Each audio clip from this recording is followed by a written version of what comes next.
Welcome, everyone. How are we doing today? Welcome to the Max Schmarzo podcast. And I want to pick up right where we left off. I know there's been a buzz about my comments, and I actually got an argument with my brother about this, about my opinion on Top Gun 1. And I didn't like Top Gun 1. I thought the plot was patchy. I thought the videography was well done, but very confusing. I had no idea what airplane was going in what direction, who's chasing who. It was very confusing. Okay. And there wasn't much action outside of a sand volleyball scene, and everyone was sweaty the whole movie. I wasn't really quite sure what was going on. And then it ended with really not much of a completion because there really wasn't much of a plot. But I saw Top Gun 2 Maverick, and you know what? A plus. Right off the bat, I'll give you the answer. A plus. But here are the cliff notes. No, I will not spoil it for you, so don't worry. The plot makes a lot more sense. There's actually an objective to the movie. That's exciting because I can follow it along and know what's going on. The videography was awesome. The cinematography, whatever the heck you call it. The shots, the video, all in all, fabulous. Excellent. I was really impressed. I enjoyed it. I enjoy lots of movies, but I really enjoy movies that know who they are. A Pacific Rim movie, for example, is not the world's greatest piece of cinematography. It's not going to move you. It's not going to make you cry. But Pacific Rim doesn't do anything more than what Pacific Rim is supposed to do. A couple of giant robots fighting dinosaur-like monsters from another dimension that has minimal explanation as to how anything got there. And they don't bother explaining it because you're not watching the movie to poke holes in it. You're watching the movie for giant robots to fight monsters. Cool. It knows itself. Top Gun 2 Maverick knows itself. You enjoy the movie. It follows its theme. It stays true to itself, weaving in action, excitement, and Pete Mitchell, our fearless leader, aka Maverick, doing his thing. So I'll leave it there for now. I don't want to spoil any of it. Well done. Very good. I'd watch it again. I advise watching it in a movie theater. I'm not a big movie theater guy, but this is one that really does do well in a theater. The video, the filming, obviously important, but the sound to go with it, with the jets taking off and all that stuff, really does well in a movie theater. So I want to knock that out, off the bat, where we knock it out off the bat to start off with, because I know a lot of you are on the edge of your seats because you take my movie reviews very seriously, and I appreciate that. And so I give it an A plus. Well, I mean, really perfect. Well done. I shouldn't call it perfect. No movie's perfect, or you always got to leave room for improvement, but it knew who it was, and it did that really well. So changing topics real quick, because this is something I don't know if you guys have dealt with, and I'll get to this sports science here in a second. By the way, I forgot to mention this episode, we're going to be talking about some Top Gun, which I already talked about. We'll be talking about some sports science, which I'll be talking about. But before I get into the sports science and talking a little bit about kind of the structure of workouts and how I like to do them, I have my notes here, by the way, which keep looking to my side. And some of the things I like to do when I start with a new athlete, watching them play this sport. I want to talk about one of the most difficult things anyone can encounter or have to accomplish at a grocery store. So I went with my wife the other day. We wanted to get avocados to make guacamole. By the way, guacamole is one of those side dishes that you can make, and it is superior to the store-bought version. Now, this goes along with my conspiracy here. The store-bought version of guacamole is always worse than what you can make. It's really easy to make guacamole. You just mush up some avocado, add a little sea salt, add some, if you want some jalapenos, a little cilantro, some red onion, some tomato, how wild you want to get, maybe a little garlic here and there. Excellent. Easy to do. Tastes delicious. A little bit of lime squirted on there. Wonderful. Well done. But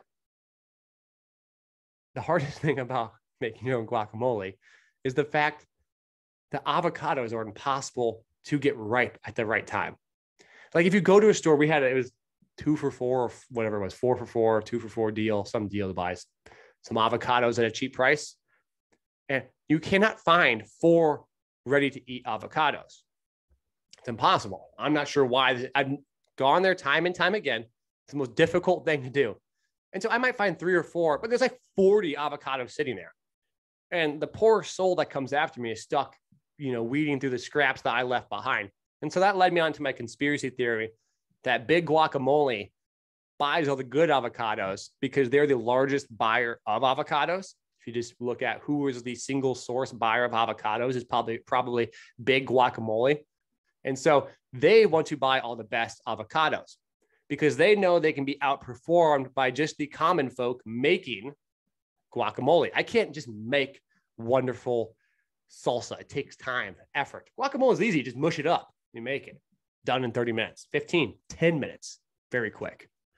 But big guacamole is probably out there buying up all the good avocados in exchange to put out the dog crap ones out there in the world. So you're stuck not able to make good guacamole because unlike an avocado where you put it on a salad, you might put it on a salad, a sandwich, you only need one avocado. Guacamole, you need more than one avocado. So it's my belief that big guacamole is against us. They don't want us to outperform them because we know that guacamole is very overpriced relative to the number of servings you get. And the ease of making your own guacamole is so high that they have to create a moat, a competitive advantage, and is selling us doggy doo-doo avocados that cannot ever get ripe nor taste like they should. So that's enough of me rambling on about conspiracies. If you agree with me, let me know. I mean, I've never run into a situation like, oh, there's an abundance of avocados I can pick from. All these avocados are wonderful. Never in my entire life have I had that situation. So we'll get into some of the sports science because that's what you're here for. And if we have time, we might get into some social media stuff as well. Talk about some things I found interesting and useful, and maybe you might too. But first and foremost, let's talk about understanding how an athlete works. An athlete works, how you train an athlete. That's not even a good way. How to start with working an athlete. That might be a better way to describe it. And one of the things I found extremely beneficial is to watch them play their sport. Now, you might not have game tape, film, whatever. I'm lucky enough that I can access like all their shots and history of the world for the athletes I work with. And so I'll watch the last 4 or 5 years of their offensive and defensive clips so I get to see how they move. And the reason why that is so important is because we lift weights to facilitate development of specific skills. Lifting weights itself is not this our isolated entity that's going to improve performance. Lifting weights, when directed and purposely used with a skill towards a skill, can manifest a new quality that allows for better performance. So let me explain. Imagine if you want to get better at finishing around the rim. Well, you need to get to the rim first and foremost. If you're not explosive enough to get by your defender, or you do have the ball handling skills, but you cannot elevate enough to finish around the rim, you're lacking ability at finishing around the rim. Explosive finishing at or around the rim is your vertical ability. So development of single leg explosive vertical output is going to help foster the development of finishing around the rim if you do them synergistically. So I'm going to work on jumping off of 1 foot explosively. At the same time, as I achieve that new quality, I'm going to develop the skill of expressing it in sport. And that is something that is so often, I think, neglected, is we don't see the lifting to help us actually improve our ability on the field, on the floor, whatever it might be. So this is where that communication and collaboration really comes from. So watching the athlete move, watching them perform, talking to them about how they perform, work, lift, not lift, but how they play, how are they successful is really important. Because let's give a little thought experiment. Let's say we have Ja Morant and Shaquille O'Neal. Ja Morant, for those of you who don't know, extremely explosive guard in the NBA. He's a little thinner. He's not very heavy, but wildly athletic. Let's think about older Shaq. Shaq is heavier. He's big. He's massive. He's pretty explosive, but he is not slim or thin. He's very large. Now, if I'm a big man and my obstacle is Shaq, I have a couple of options to try and beat him. I have some options. I could be bigger than him or more explosive than him. Now, obviously, he's probably the biggest man on the court. So probably being more explosive might be an objective through which you might try and succeed and beat Shaq. On the other hand, if you're Shaquille O'Neal and you are big and large and someone goes, well, Shaq, if we got you really thin, imagine how fast you would be.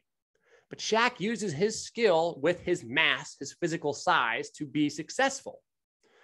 So maintaining his size in a relative means might be just as important for him as it would be for the opponent to try and get explosive.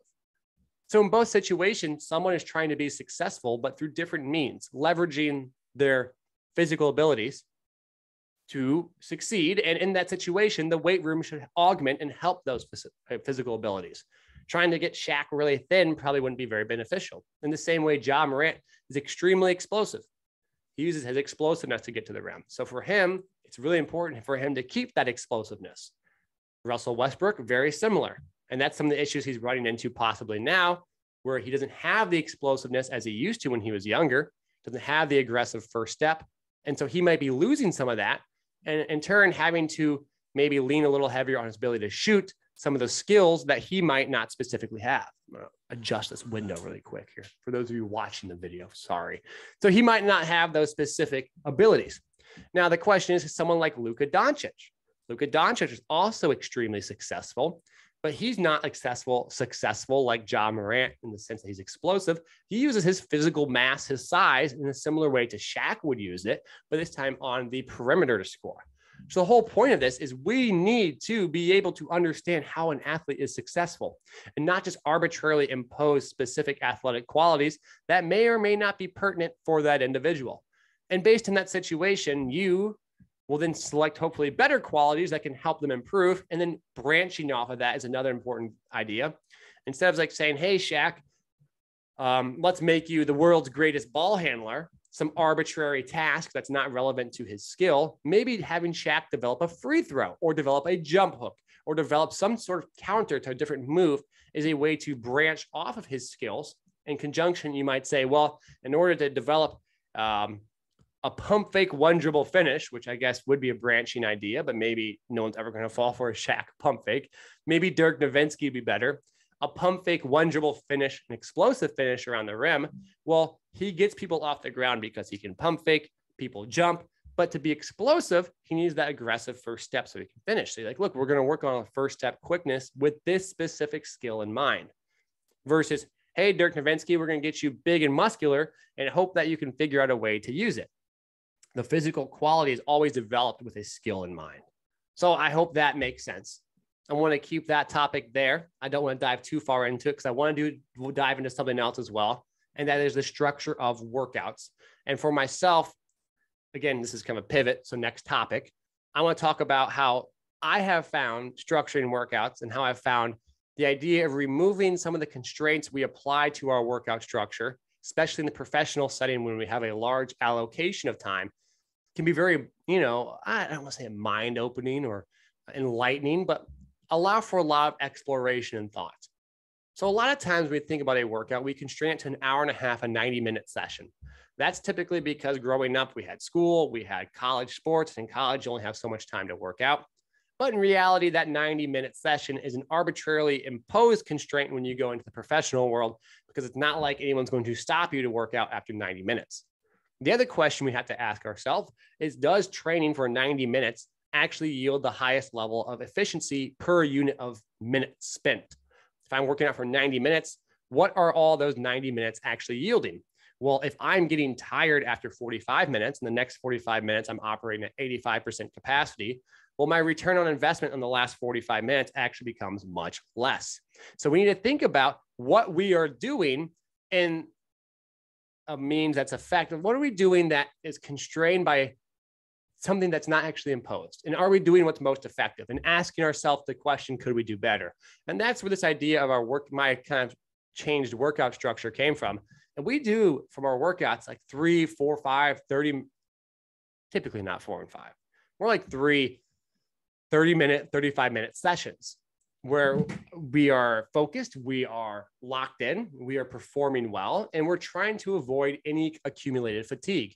Because if I accumulate fatigue during these sessions, then I know that I'm going to have to recover from that fatigue. I also know that every time I have fatigue in a situation, I am now having to operate at a lesser ability. And in reality, what kind of fatigue do we actually incur in sport? And how many times we're going to have to be successful under high levels of fatigue? And it's actually for some players, it's actually quite a bit. For some, not all players, it's extremely high, especially if we're trying to work out for a specific quality. So people go, oh, but if you work out when you're tired, you get better when you're tired. Well, Are you actually working out to just be tired? Because maybe we shouldn't be training these other specific qualities that require not a super fatigued state to get the most out of. Think about if we're jumping and running and sprinting. We don't want to be tired because our sprints become jogs, our jumps become half efforts, our 1 RM, our 1 rep max, or high output stuff becomes less. So becoming fatigued, accumulation of fatigue that's strictly self-imposed because of its arbitrary time limit. So what I've thought about is how do we maximize the unit of output per time, 30-minute, 40-minute sessions? How do we expedite recovery, eat, fuel after you work out, recover through that means, take a break, rest, down, regulate, and then go back to your workout. So we might take the entire day of working out, 4 hours of working out like a professional athlete might do. And we might try and find ways to chop it up to make sure that each session is being performed at an output that we feel comfortable with in regards to it being a high enough output that we are trying hard and we're able to get the stimulus that we want. And so in that regards too, I also changed a lot of my sets and rep structure. I do a lot more sets, a lot fewer reps per set, same total volume, but I find again that concept of repeated efforts is going to cause fatigue and they're kind of arbitrary. If I have a lot of time, and time is typically the limiting factor in regards to why you don't do so many sets, because you do lots of sets of one exercise, it takes a long time to kind of go through it all. But if I have time, that's all day and I can just keep coming back and working. Well, I'll do things that are 10 sets. I'll do things that are 8 sets. I'll do things that are 12 sets. So that's kind of one thing we'll work on as well there. Again, managing your sets and reps and controlling the output per set and rep and that structure of volume. And that's something that's been extremely helpful. And so you can have velocity-based trackers on that to help regulate outputs as well. But that general structure seems to be very useful and make a lot of sense for me in the setting that we're in. And it's something that I think you should probably think about as a coach, because maybe we have a lot of self-imposed constraints on our end that don't need to be there. And so consider that. So again, I'll wrap this up. I'll keep it short and sweet. When it comes to training the aspects, think about watching the athlete, understanding the skills, understanding the specific qualities that help support those skills, understand the skills they're trying to develop, and then what physical qualities will help them reach those skills better or faster in a more effective manner. And thinking about efficiency, what are some structures of workouts that we can do to make things more efficient? Can we structure in a way where we have broken up workouts so we're not accumulating excessive fatigue? Can we do it in a way where we have sets and reps that make more sense in regards to our output? And then understanding those physical qualities is going to direct those workouts, right? If we're trying to develop some ability to resist fatigue, quote unquote, endurance or something of that nature, well, that workout structure should reflect it. So maybe I do want more sets and more reps. I'm trying to develop things like power and strength and avoid excessive muscle damage that maybe is going to create soreness when they're trying to develop a skill. Maybe these larger set structures with less reps can be more efficient that way. All in all, things to consider as a coach. And I think I want to leave it there for now. I'll come back. I'll obviously have more episodes after this, but for this one, we'll keep it on those two topics. And lastly, I'll talk about very quickly is TikTok. I know, talk about social media, and I'll cover that quick. So a lot of people ask questions, how can I use TikTok? Should I use TikTok? My answer to this is pretty short. Someone sent me this. They said, look, TikTok's kind of like Twitter. I said, oh, kind of, maybe it's like a video Twitter, maybe not. The one thing I see on TikTok, well, I see two things. I see two groups. I see one group of people who are just trying to go viral, an arbitrary video in which doesn't require much engagement. Well, not engagement, but doesn't much retention, I should say. But in reality, that's not the world's greatest way to retain followers and build a brand.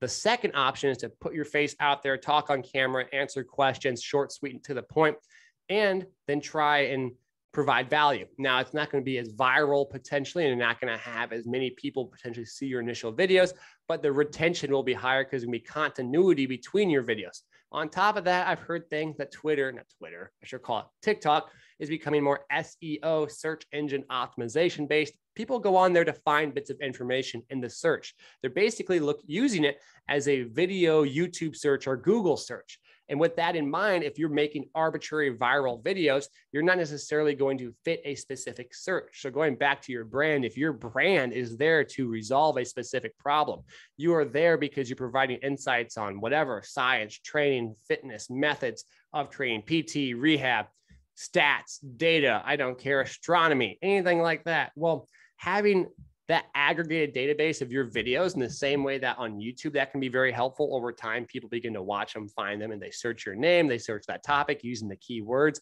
That can be really helpful too. I think too often people think TikTok is dancing and it was viral, whatever.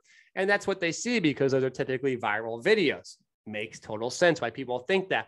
But I have seen some accounts do really well with brand engagement, using their face, talking about things they like to talk about, having continuity in their posts, and with that, having it be in line with the structure of who and what they're trying to do as a business. And with that, I see a lot of people get more retention, more views per video, more engagement, more comments, more questions. And that becomes quote unquote evergreen because those videos live on TikTok, and if people begin to search that topic or your name comes up along with that topic, they can find videos that way. Something to think about. I've been trying to do something like that a little better, trying to have my face on there, communicate. And it's not going to build a following maybe as rapidly as it could, but I think over time it has some potential to kind of, I don't want to say marinate, but over time, like a fine wine, it becomes synergistic. So multiple videos there exist on topics I'm discussing that are related to things I do. And maybe you can drive traffic to other YouTube pages from it, your Instagram pages from it, because you have small clips and digestible content. It's acting as this video library that people can access and acquire and then go through. So think about that, consider it. That's my 2 cents on TikTok. I'm not very good at it, but that's the route I'm going because I do think it has an interesting way to have some engagement from that means, because it allows you also to post a lot more than you would on Instagram, just due to the sheer algorithm doesn't like the volume on Instagram, but Twitter likes the volume. And so that's kind of where the idea that TikTok and Twitter are kind of synonymous, along with the engagement factor on Twitter where you can respond. But in this case, in TikTok, we can video respond versus just a written response. So think about that, something interesting. So as always, thanks for listening. And I appreciate you guys. As always, take care. Feel free to share and whatever to do with these episodes. I appreciate y'all. Thanks and peace out.